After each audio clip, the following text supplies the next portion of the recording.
നമസ്കാരം, ഡോക്ടർ ലൈവിലേക്ക് സ്വാഗതം. നമുക്ക് ജലദോഷവും തലവേദനയൊക്കെ ഇടയ്ക്കിടയ്ക്ക് വരാറുണ്ട്. ശരിക്കും പറഞ്ഞാൽ തലവേദന വല്ലപ്പോഴുമെങ്കിലും വരാത്ത ഒരാളുമില്ല എന്ന് തന്നെ പറയാം.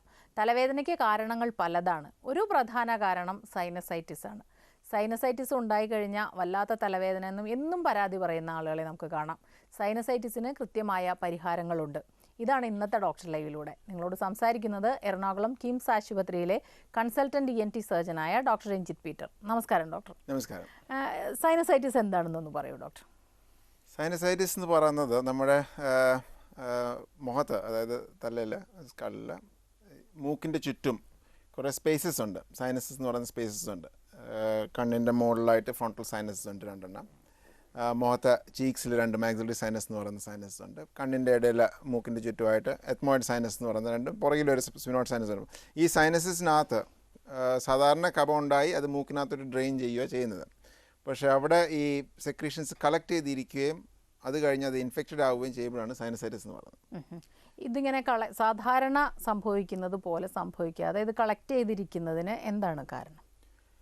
അതിന് സാധാരണ കാരണങ്ങൾ, ഒന്ന് ഈ തടസ്സം, അതായത് ഡ്രെയിനേജിന് തടസ്സം എന്തെങ്കിലും വന്നാൽ, അതായത് ഇപ്പം മൂക്കിൻ്റെ പാലം വളവ് കാരണം ഈ സൈനസിൻ്റെ നോർമൽ ഡ്രെയിനേജിന് തടസ്സം വരികയും, അല്ലെങ്കിൽ ഫോളോയിങ് ഒരു വൈറൽ ഇൻഫെക്ഷൻ, ഇപ്പം ഒരു ഫ്ലൂ പോലെ വന്നു, അത് കഴിഞ്ഞ് അവിടെ നാച്ചുറലി ഫ്ലൂ വരുമ്പോൾ ഉള്ളിൽ തടിപ്പുണ്ടാവും, മൂക്കിനകത്തുള്ള ടിഷ്യൂസിനകത്തൊക്കെ തടിപ്പ് വരും. അപ്പോൾ ആ തടിപ്പ് കാരണം സൈനസ് ഡ്രെയിനേജിനെ ബ്ലോക്കായി അതവിടെ കെട്ടിക്കിടന്നു കഴിഞ്ഞാൽ അത് സൈനസൈറ്റിസ് അവിടെ ഇൻഫെക്ഷനായിട്ട് മാറാം. ഇത് ഒന്നും കൂടാതെ തന്നെ ഈ സൈനസിനകത്ത് ഇപ്പം പ്രൊഡക്ഷൻ കൂടുതൽ, ഫോർ എക്സാമ്പിൾ അലർജി ഉള്ള ആളുകൾക്ക് സൈനസിൽ നിന്നുള്ള സെക്രീഷൻസ് കൂടുതലായിരിക്കും. അപ്പോൾ അത് അതിൻ്റെ തടുപ്പ് കാരണവും പിന്നെ അലർജിയുടെ ഭാഗമായിട്ട് പോളിപ്സ് ഒക്കെ വന്നു കഴിഞ്ഞാൽ അതൊക്കെ ഈ സൈനസ് ഡ്രെയിനേജിന് തടസ്സമായിട്ട് അവിടെ സെക്രീഷൻസ് കളക്ട് ചെയ്ത് കിടന്ന് അത് ഇൻഫെക്റ്റഡ് ആയി മാറുന്നതാണ് സൈനസൈറ്റിസ് എന്ന് പറയുന്നത്. ഡോക്ടർ, നമ്മുടെ ഒരു കോളറുണ്ട്. ഹലോ. ഹലോ, നമസ്കാരം. ഡോക്ടറോട് സംസാരിച്ചോളൂ. ഡോക്ടർ, എനിക്ക് കുറെ വർഷങ്ങളായിട്ട് സൈനസൈറ്റിസിന്റെ കംപ്ലൈന്റ് ഉണ്ട്. അപ്പൊ ഇപ്പൊ എനിക്ക് വയസ്സ് 49. ചെറുപ്പം മുതലേ ഉണ്ട്. പക്ഷെ കുറെ ആയിട്ട് ട്രീറ്റ്മെന്റിലൊക്കെ അങ്ങോട്ട് പോയിട്ടുണ്ടായിരുന്നു. ഇപ്പൊ ഒരു 6 മാസം ആയി ഒരു തലയുടെ ഒരു സൈഡിൽ നിന്ന് മുഴുവൻ വേദന, ചെവിന്നാണോ ഇനി തലയുടെ പിന്നെന്നാണോ എവിടെന്നാന്നൊന്നും അറിയാൻ പറ്റില്ല, അങ്ങനെ വേദനിക്കുന്നു. അത് ഉച്ചയാകുമ്പോഴേ കൂടുന്നത്. എപ്പോഴും ജലദോഷം, തുമ്മൽ, അങ്ങനെ അലർജിയുടെ എന്തെങ്കിലും ലക്ഷണങ്ങളുണ്ടോ? എപ്പോഴും ഉണ്ടായിരുന്നു. പക്ഷെ ഇപ്പോഴായിട്ട് തുമ്മലൊന്നും ഇല്ല. പക്ഷെ എങ്കിലും കൂടെ തലവേദനയോ ചെവി വേദനയോ എവിടെയൊക്കെയോ വേദന ഒന്നുമില്ല, ഒരു സൈഡ് മാത്രം, ഇടത്തെ വശം മാത്രം. മൂക്കിൽ തടസ്സവും ജലദോഷമൊക്കെ വരുമ്പോഴാണ് കൂടുതൽ ഈ തലവേദന കൂടുന്നത്? അല്ല, ഇപ്പൊ ഒന്നുമില്ല. മൂക്കിൽ തടസ്സമോ ജലദോഷമോ ഒന്നുമില്ല ഇപ്പൊ. എന്നിട്ടാണ് ഇപ്പൊ ഇത് ഈ സ്ഥിതിയിലുള്ളത്. ഇപ്പൊ വേറെ കണ്ണ് മൂടലോ അങ്ങനെ എന്തെങ്കിലും ഉണ്ടോ തലവേദന വരുന്ന സമയത്ത്? മുഖത്ത് നീരുണ്ട്, ഒരു ഇതായിട്ട് കാണുന്നുണ്ട്, സ്വെല്ലിംഗ് ഉണ്ട് മുഖത്ത്. മറ്റേ വേറെ കുഴപ്പങ്ങളൊന്നുമില്ല. ഈ തലവേദന തന്നെ ഉച്ചയാകുമ്പോഴേക്കും ഭയങ്കര തലവേദന. ആ തലവേദന സൈനസൈറ്റിസ് തന്നെ ആണോ എന്ന് തീർച്ചയാക്കാനായിട്ട് ഒന്ന് കൺഫേം ചെയ്യേണ്ടി വരും. അപ്പം എൻ്റെ റെക്കമെൻഡേഷൻ വുഡ് ബി, അതായത് ഒരു ENT സർജനെ കണ്ട് അത് തീർച്ചയാക്കണം. അല്ലാതെ മരുന്ന് മാത്രം എടുത്തുകൊണ്ടിരുന്നിട്ട് കാര്യമില്ല. അപ്പം നമുക്ക് ആദ്യം അത് ഇൻവെസ്റ്റിഗേറ്റ് ചെയ്ത്, അതായത് മൂക്കിലൊന്ന് പരിശോധിച്ച് നോക്കിയിട്ട് ഈ സൈനസിൻ്റെ ഇൻഫെക്ഷൻ്റെ ലക്ഷണങ്ങൾ വല്ലതും ഉണ്ടോ എന്ന് നോക്കിയിട്ട് വേണ്ടി വന്ന ഒരു എക്സ്റേയോ സ്കാനോ എടുത്ത് നോക്കിയിട്ട് മാത്രമേ അത് തീർച്ചയാക്കാൻ ഒക്കത്തുള്ളൂ. സാധാരണ എക്സ്റേ മാത്രം എടുക്കും, അല്ലെങ്കിൽ സ്കാൻ എടുക്കുവാണെങ്കിൽ അത് കുറച്ച് കഴിഞ്ഞിട്ട് ട്രീറ്റ്മെൻറ്റ് കഴിഞ്ഞിട്ട് സ്കാൻ നോക്കത്തുള്ളൂ. അപ്പോൾ ആദ്യം അത് കൺഫേം ചെയ്യണം, ഇത് വേറെ എന്തെങ്കിലും കാരണമാണോ തലവേദനയ്ക്ക്, അതോ ഈ സൈനസൈറ്റിസ് തന്നെ കാരണം ഉള്ള തലവേദനയാണോ എന്ന് കൺഫേം ചെയ്തിട്ട് അതിന് ട്രീറ്റ്മെൻറ്റ് എടുക്കാൻ ഒക്കത്തുള്ളൂ. ഡോക്ടർ, പലപ്പോഴും നമ്മളിങ്ങനെ ലക്ഷണങ്ങൾ കണ്ടാണ് പല അസുഖങ്ങളും ഒരു കൺക്ലൂഷനിലേക്ക് നമ്മൾ തന്നെ എത്തും. പലപ്പോഴും ചിലപ്പോൾ അത് തെറ്റായി വരാറുണ്ട്. ഈ തലവേദന പല അസുഖങ്ങളുടെ ലക്ഷണമാണെന്നിരിക്കെ സൈനസൈറ്റിസിന് വേറെ പ്രത്യേകിച്ച് എന്തെല്ലാം ലക്ഷണങ്ങളാണ് ഉണ്ടാവുക? സാധാരണ നേസൽ സിംറ്റംസ്, അതായത് നേസൽ സിംറ്റംസ് എന്ന് പറഞ്ഞാൽ മൂക്കിനകത്ത് ഇപ്പോൾ ഒന്നില്ലെങ്കിൽ അലർജി ബാക്ക്ഗ്രൗണ്ട് ഉണ്ടാവാം. അപ്പോൾ അതായത് തുമ്മൽ, ജലദോഷം, മൂക്കിൽ ചൊറിച്ചിൽ, കണ്ണിൽ ചൊറിച്ചിൽ, ഈ എപ്പോഴും ജലദോഷം, ഒരു വെരി സെൻസിറ്റീവ് ടു ഡസ്റ്റ്, അങ്ങനെ ഒരു അലർജിയുടെ ഒരു ബാക്ക്ഗ്രൗണ്ട് ഉണ്ടാവും മിക്കവാറും. പിന്നെ അല്ലാത്ത സമയത്ത് ഈ തലവേദന വരുന്ന സമയത്ത് ജനറലി മൂക്കിൽ കുറച്ച് സിംറ്റംസ് ഉള്ള സമയത്താണ് ഈ തലവേദന വരുന്നത്. അതായത് ജലദോഷം അല്ലെങ്കിൽ മൂക്കടപ്പ്, മണം അറിഞ്ഞൂടാ അത് വരിക, മൂക്കിൽ എന്തെങ്കിലും ഒരു തടസ്സം പോലെ തോന്നുക, അതൊക്കെ ഉണ്ടാവാം. അപ്പം അത് സാധാരണ ഒരു ദിവസം പെട്ടെന്ന് വന്നേച്ചും പിറ്റേ ദിവസം പോകുന്ന ഒരു കാര്യമല്ല.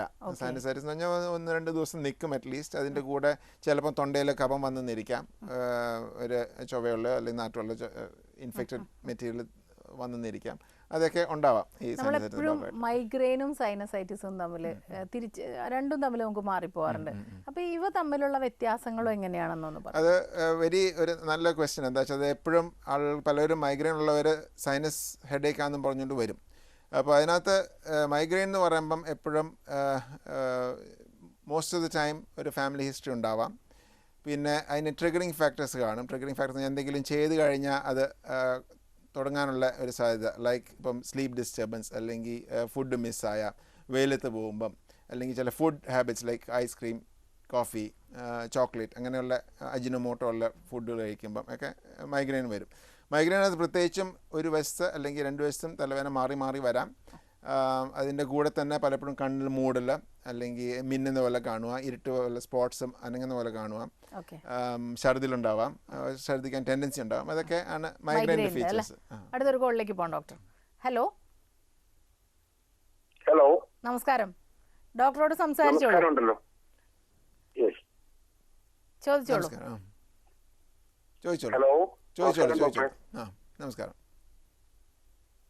ഞാനിത് പത്തനംതിട്ട ജില്ലയിലെ കൂടലിൽ നിന്നാണ് വിളിക്കുന്നത്. ഹലോ, ചോദിച്ചോളൂ, ഇവിടെ കേൾക്കുന്നുണ്ട്. അപ്പൊ ഈ സൈനസൈറ്റിസ് ആണല്ലോ ഇന്നത്തെ സബ്ജക്ട്. അതെ അതെ. അതിപ്പോ ഈ സൈനസൈറ്റിസ് നമ്മൾ ഈ പുക, അതായത് പാചകം ചെയ്യുന്നത്, എന്റെ അമ്മയ്ക്ക് പാചകം ചെയ്ത് കഴിയുന്നതാണ് ഈ സൈനസൈറ്റിസിന്റെ കംപ്ലൈന്റ് വർദ്ധിക്കുന്നുണ്ട്. അത് പുക അതിനെ ബാധിക്കുന്നുണ്ടോ, അതെങ്ങനെ അതിനെ കൺട്രോൾ ചെയ്യാം, അതാണ് മെയിനായിട്ട് അറിയേണ്ടത്. ശരിയാണ്.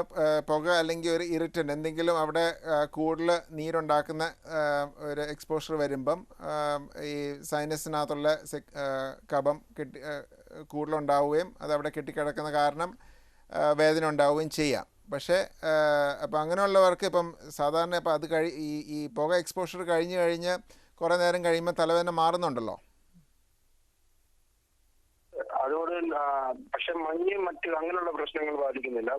ഒക്കെ ഒരു വലിയ പ്രശ്നമാണ്. പിന്നെ ഈ അതുകൊണ്ട് തന്നെ ഡൈ ഉപയോഗിക്കുമ്പോഴും ഇതിന്റെ ഒരു പ്രശ്നം ഉണ്ടാകുന്നുണ്ട്. അപ്പോൾ ഒരു അലർജിയുടെ ഒരു കോമ്പണന്റ് ഉണ്ട്. അപ്പോൾ അങ്ങനെയുള്ളവർക്ക് ഇപ്പം ബാക്കി സൈനസിൻ്റെ ഡ്രെയിനേജ് നോർമലായിട്ടുള്ള ആളുകൾക്ക് ഇങ്ങനെ വന്നു പോയി നിൽക്കുന്ന ആളുകൾക്ക് ഒന്നില്ലെങ്കിൽ ഓഫ് കോഴ്സ് അലർജിയുടെ എന്തെങ്കിലും കൂടുതൽ ലക്ഷണങ്ങൾ മൂക്കിൻ്റെ ഉള്ളിലുണ്ടോ എന്ന് തീർച്ചയാക്കണം.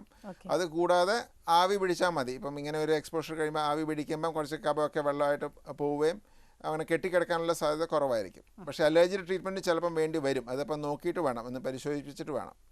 ഡോക്ടർ, നമുക്കൊരു ഇടവേളയ്ക്ക് ശേഷം തിരികെ വരാം. ഡോക്ടർ ലൈവിൽ ഒരു ഇടവേള.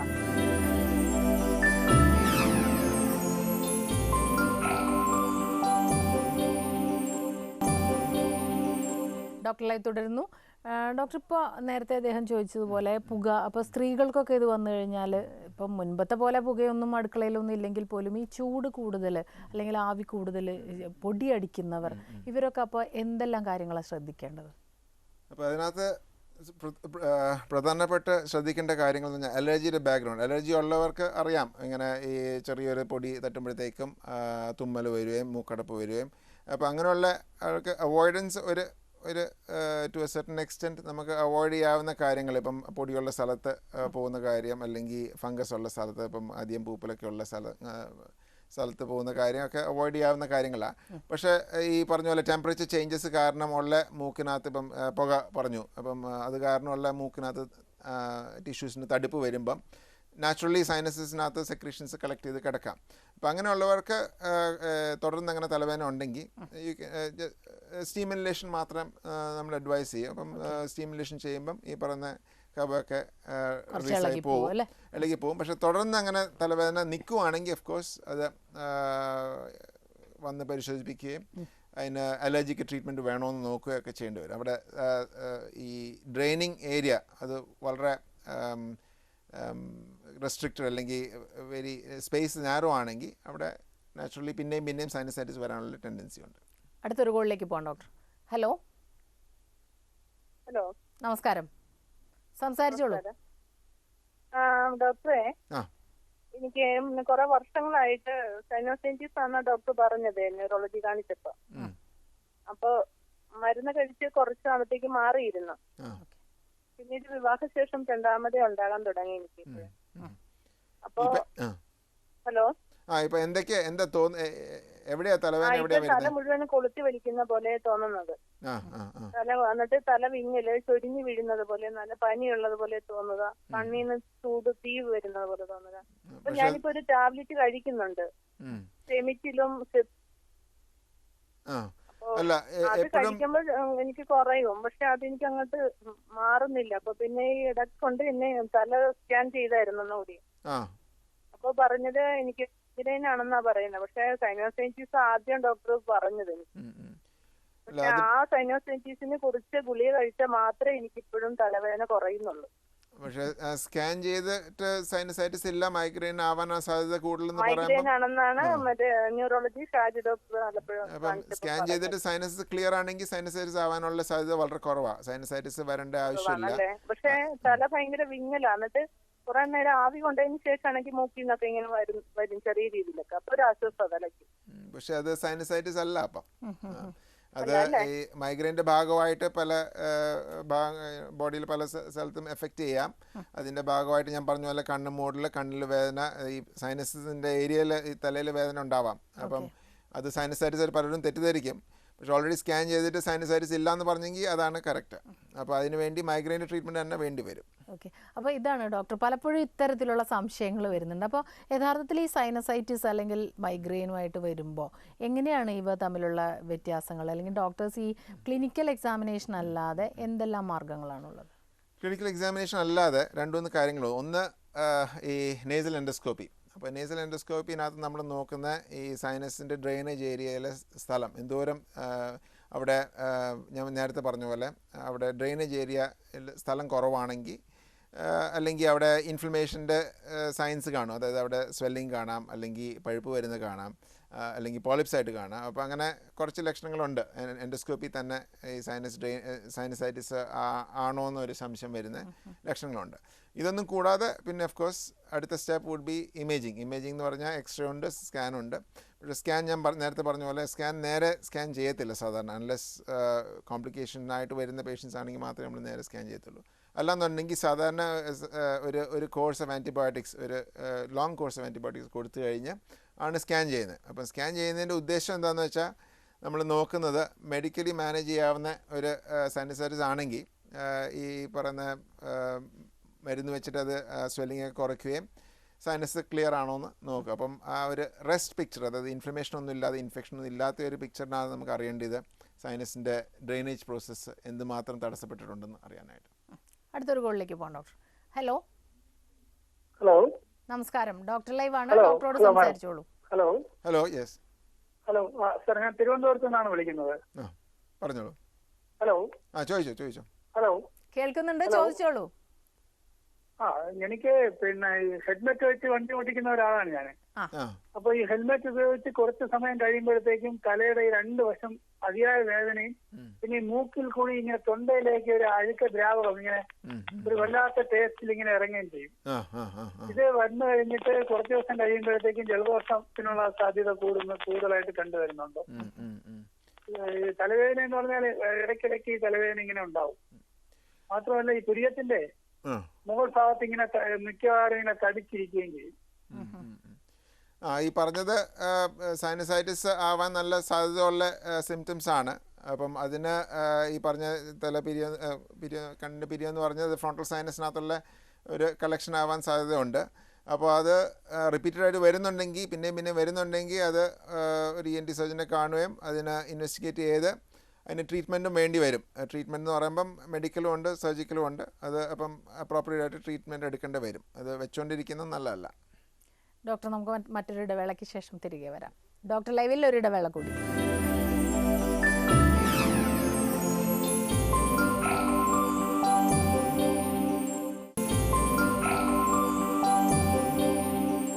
ഡോക്ടർ ലൈവ് തുടരുന്നു.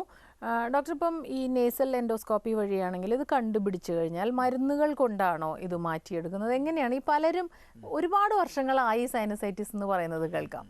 കൃത്യമായ ചികിത്സ എന്താണ്? അത് again it depends on the cause. അപ്പം ഈ കോസ് എന്ന് പറഞ്ഞാൽ ഞാൻ പറഞ്ഞ പോലെ ഇപ്പം പാലത്തിൻ്റെ വളവ് കാരണം ഈ സൈനസിൻ്റെ ഡ്രെയിനേജിൻ്റെ തടസ്സം വന്നേക്കുന്നതാണെങ്കിൽ നമ്മൾ എത്ര മരുന്ന് കൊടുത്തിട്ടും കാര്യമില്ല, അത് പിന്നെയും വന്നുകൊണ്ടിരിക്കും. അപ്പോൾ ആ പാലം ശരിയാക്കുകയും അതുകൂടാതെ ഈ സൈനസിൻ്റെ ഡ്രെയിനേജ് ഏരിയ അവിടെ തടസ്സം ഉണ്ടെങ്കിൽ അത് അവിടെ സ്ഥലം ഉണ്ടാക്കി കൊടുക്കുകയും ചെയ്യണം. അതുകൂടാതെ ഇപ്പം പലർക്കും അലർജി ഉള്ള ആളുകൾക്കായിരിക്കും. അപ്പം അലർജി ഉള്ളവർക്ക് പോളിപ്സ് ഉണ്ടാവാം, നേസൽ പോളിപ്സ് ഉണ്ടാവാം. അപ്പോൾ അതിനൊക്കെ ഒരു to a certain extent medical management ഉണ്ട്. നമ്മൾ ആദ്യം മാക്സിമൽ മെഡിക്കൽ തെറപ്പി എന്ന് പറയും. അതായത് ഒരു മാക്സിമം മെഡിക്കൽ ട്രീറ്റ്മെൻറ്റ് കൊടുത്ത് നോക്കും. അതിനകത്ത് ഇപ്പം വേറെ അസുഖങ്ങളൊന്നും ഇല്ലാത്ത ആളിലാണെങ്കിൽ ഒരു കോഴ്സ് ഓഫ് സ്റ്റിറോയിഡ് കൊടുക്കും, പിന്നെ ആൻറ്റിബയോട്ടിക് കൊടുക്കും, നേസൽ സ്പ്രേസ്, ഡീകൺജസ്റ്റൻ്റ് അല്ല, സ്റ്റിറോയിഡ് നേസൽ സ്പ്രേസ്, അലർജിക്ക് കൊടുക്കുന്ന സ്പ്രേസ് കൊടുക്കും. അതെല്ലാം കൊടുത്തിട്ട് ഒരു വ്യത്യാസം ഇല്ലയെന്നുണ്ടെങ്കിൽ മാത്രമേ ഉള്ളൂ നമ്മൾ സർജറിയിലോട്ട് കിടക്കുന്നത്. അപ്പം ജനറലി ഒരു മെഡിക്കൽ ആൻഡ് സർജിക്കൽ മാനേജ്മെൻ്റ് ഉണ്ട്. അതിനകത്ത് ഒരു ഡെഫിനറ്റ് കോസ്, അതായത് തടസ്സത്തിനൊരു കോസ് ഉണ്ടെങ്കിൽ it may need surgical management. ആ കോസിനെയാണ് നമ്മൾ സർജറിയിലൂടെ മാറ്റുന്നത് അല്ലേ? അടുത്തൊരു കോളിലേക്ക് പോകാം ഡോക്ടർ. ഹലോ. ഹലോ, നമസ്കാരം. ഡോക്ടറോട് സംസാരിച്ചോളൂ. ഞാൻ തിരുവനന്തപുരത്ത് നിന്നാണ്. എനിക്കൊരു 2-3 വർഷത്തിന് മുമ്പ് ഒരു പനി വന്നു. ഈ ഡെങ്കിയായിട്ട് ബന്ധപ്പെട്ട പനിയായിരുന്നു വന്നത്. ഡെങ്കി പനിയായിട്ടല്ല, പക്ഷെ അതിനുശേഷം എനിക്ക് ജോയിന്റ് വേദനയും അതോടൊപ്പം തന്നെ അതിനുശേഷം എന്റെ മൂക്കിൽ നിന്ന് ഈ റൈറ്റ് സൈഡിലെ മൂക്കിൽ നിന്ന് ഈ ജലദോഷം വരുന്ന സമയത്ത് ഭയങ്കരമായിട്ട് ബ്ലീഡിങ് വരുന്നുണ്ട്. അപ്പൊ എനിക്ക് നേരത്തെ ഈ ഇസ്നോഫിലിന്റെ അസുഖം ഉള്ളതാണ്. പക്ഷേ ആ വശത്ത് തലവേദനയോ മുഖത്ത് വേദനയോ അങ്ങനെ എന്തെങ്കിലും, മുകളിലത്തെ പല്ലിന് വേദന അങ്ങനെ എന്തെങ്കിലും ഉണ്ടോ? ഇല്ല, അങ്ങനെയൊന്നുമില്ല. പക്ഷേ ഈ ബ്ലഡ് വന്നതിന് ശേഷം ചില സമയത്ത് ഈ തലയുടെ ഒരു ഭാഗത്ത്, നെറ്റിയുടെ ഭാഗത്തൊക്കെ ചെറിയൊരു പെയിൻ ഉണ്ട്.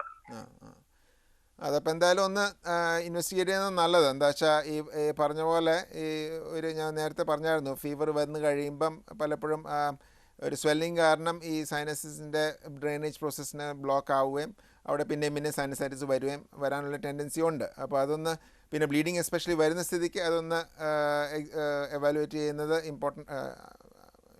ഇമ്പോർട്ടൻ്റ് ആണ്. അതായത് മൂക്കിനകത്ത് നോക്കുകയും അവിടെ എന്തെങ്കിലും എന്തെങ്കിലും ഉണ്ടോ എന്ന് നോക്കുകയും പോളിപ്സ് എന്തെങ്കിലും ഉണ്ടോ എന്ന് നോക്കുകയും ആ ബ്ലീഡിങ്ങിന് എന്തെങ്കിലും കോസ് ഉണ്ടോ എന്ന് കണ്ടുപിടിക്കുകയും ചെയ്യേണ്ടതാണ്. ഓക്കെ ഡോക്ടർ, ഈ ദശ അല്ലെങ്കിൽ പോളിപ്സിനെ കുറിച്ച് പലരും പറഞ്ഞിട്ടുണ്ട്, ഇങ്ങനെ ഒരു ദശയുണ്ട് അതുകൊണ്ട് ഇത് ഓപ്പറേറ്റ് ചെയ്ത് കളയണമെന്ന്.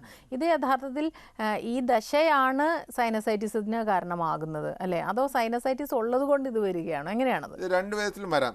പോളിപ്സ് എന്ന് പറയുന്നത്, ഇപ്പം ദശ എന്ന് പറയുമ്പം പലപ്പോഴും ആളുകൾ തെറ്റിദ്ധരിക്കുന്ന ഒരു കാര്യമുണ്ട്. ഈ മൂക്കിനകത്ത് നമുക്ക് എല്ലാവർക്കും ടർബിനേറ്റ്സ് എന്ന് പറയുന്ന ദശകളുണ്ട്. അപ്പോൾ ഈ ദശ മൂക്ക് കണ്ണാടിയിൽ നോക്കി ജസ്റ്റ് നോക്കി അവിടെ ഉള്ളിൽ ദശ ഉണ്ടെന്നൊരു തെറ്റിദ്ധാരണയായിട്ട് പലരും വരാറുണ്ട്. പക്ഷേ അതല്ല ദശ. നമ്മൾ ദശ എന്ന് ഉദ്ദേശിക്കുന്ന മൂക്കിൻ്റെ ഉള്ളിലത്തെ ലൈനിങ് അതിനകത്ത് അബ്നോർമലായിട്ട് സ്വെല്ലിംഗ് ഉണ്ടായി അത് ദശയായിട്ട് വരിക. അപ്പോൾ ദശ എന്ന് പറഞ്ഞാൽ 2 തരം ദശകളുണ്ട്. ഒന്നെന്ന് പറഞ്ഞാൽ അലർജി കാരണം വരുന്ന ദശ. അപ്പം അലർജിക് പോളിപ്സ് എന്ന് പറയുന്നത് സാധാരണ രണ്ട് സൈഡിലും മൂക്കിൽ വരാം. അപ്പോൾ അത് കാരണം ഓഫ് കോഴ്സ് തടസ്സം കാരണം യു ക്യാൻ ഹാവ് സൈനസൈറ്റിസ്.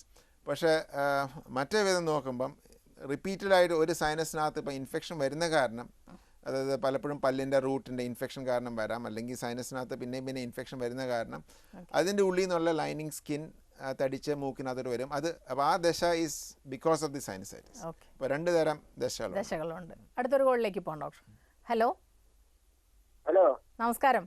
ഞാൻ കുറെ വർഷമായി ഈ തലക്കൊരു ഒരു മൂക്കടപ്പ് പോലെ ഒരു ഭാഗത്ത് മാത്രമേ അതുള്ളൂ, എല്ലാ ഭാഗത്തും ഇല്ല. ജലദോഷം വന്നാൽ ഒരിക്കലും മാറുകയും ചെയ്യില്ല. അപ്പൊ ഇവിടെയെല്ലാം കാണിച്ചപ്പോ നോക്കുമ്പോ പറഞ്ഞു ഇങ്ങനെ സൈനസൈറ്റിസിന്റെ ഇതാണെന്ന് പറഞ്ഞു ഡോക്ടർ. ഹലോ. അപ്പൊ എപ്പോഴും തുമ്മലുണ്ടോ? തുമ്മലും ജലദോഷം എപ്പോഴും ഉണ്ട്? ഒരു മൂക്കൂട്ടൽ ഈ കഫെല്ലാം വരും, മറ്റേ മൂക്കൂട്ടൽ വരില്ല. അതാണ്. അപ്പൊ പൂർണ്ണമായിട്ട് അറിഞ്ഞ വരും. ജലദോഷം വന്നാൽ മാറുകയും ചെയ്യില്ല, അങ്ങനെയുള്ള ബുദ്ധിമുട്ട്. എന്നും രാവിലെ എഴുന്നേക്കും തുമ്മലുണ്ടോ? തുമ്മലില്ല, പക്ഷെ ഈ തല ഒരു ഭാഗം മുങ്ങുക, പിന്നെ മൂക്കിന്റെ ഉള്ളിൽ ഇങ്ങനെ ഒക്കെ ഉണ്ടാവും മേലെ ഒരു ഭാഗത്തുനിന്ന്. അപ്പോൾ ഒരു വശത്ത് മാത്രം തടസ്സം എന്ന് പറയുമ്പോൾ, എപ്പോഴും ഒരു വശത്ത് തടസ്സം എന്ന് പറയുമ്പോൾ ഒന്നില്ലെങ്കിൽ പാലത്തിന് വളവോ അല്ലെങ്കിൽ ഉള്ളിൽ ദശ ഉണ്ടാവാനുള്ള സാധ്യത ഉണ്ട്. അപ്പോൾ അതൊന്ന് കാണിക്കേണ്ടി വരും. കാണിച്ചിട്ട് അതിന് ട്രീറ്റ്മെൻറ്റ് എടുക്കേണ്ടേ വരും. അത് മരുന്ന് മാത്രം വെച്ചുകൊണ്ടിരുന്നിട്ട് കാര്യമില്ല. ഒരു വശത്ത് തുടർന്ന് എപ്പോഴും ഒരു വശത്ത് തടസ്സമുണ്ടെന്ന് പറയുന്ന സ്ഥിതിക്ക് ഒന്നില്ലെങ്കിൽ അവിടെ പാലത്തിൻ്റെ വളവ് കാരണം തടസ്സമോ അല്ലെങ്കിൽ ഉള്ളിൽ വലുതായ കാരണം തടസ്സം വരാനും സാധ്യത കൂടുതൽ. ഡോക്ടർ, ഇപ്പോൾ പലരും വിളിച്ചതിന് സൈനസൈറ്റിസ് ഉണ്ട് കുറേ കാലങ്ങളായി എന്ന് പറയുന്നു. ഇതിന് കൃത്യമായ ചികിത്സയുണ്ട് എന്നുള്ളത് പലർക്കും അറിയുന്നില്ലെന്ന് തോന്നുന്നു. ഒരു സന്ദേശം എന്നുള്ള നിലയ്ക്ക് ഡോക്ടർക്ക് എന്താണ് പറയാനുള്ളത്? രണ്ട് കാര്യങ്ങളുണ്ട്. ഒന്നെന്ന് പറയുന്നത് ഈ അലർജി കാരണമുള്ള സൈനസൈറ്റിസ് എന്ന് പറയുന്നത് നമ്മൾ ട്രീറ്റ്മെൻറ്റ് കഴിഞ്ഞാലും സർജറി കഴിഞ്ഞാലും അലർജിക്കുള്ള ട്രീറ്റ്മെൻറ്റ് കണ്ടിന്യൂ ചെയ്തുകൊണ്ടിരിക്കേണ്ടി വരും. അല്ലെങ്കിൽ ഇത് പിന്നെ വന്നുകൊണ്ടിരിക്കും.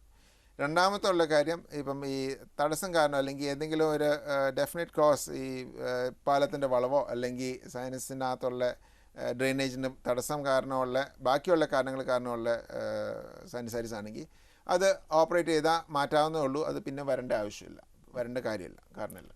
ഡോക്ടർ, നമ്മുടെ ഇന്നത്തെ ഡോക്ടർ ലൈവിൻ്റെ സമയം ഇവിടെ അവസാനിച്ചിരിക്കുകയാണ്. വളരെയധികം നന്ദി ഞങ്ങളോട് സഹകരിച്ചതിന്. Thank you. ഡോക്ടർ ലൈവിൻ്റെ ഈ അധ്യായം ഇവിടെ അവസാനിക്കുന്നു. നമസ്കാരം.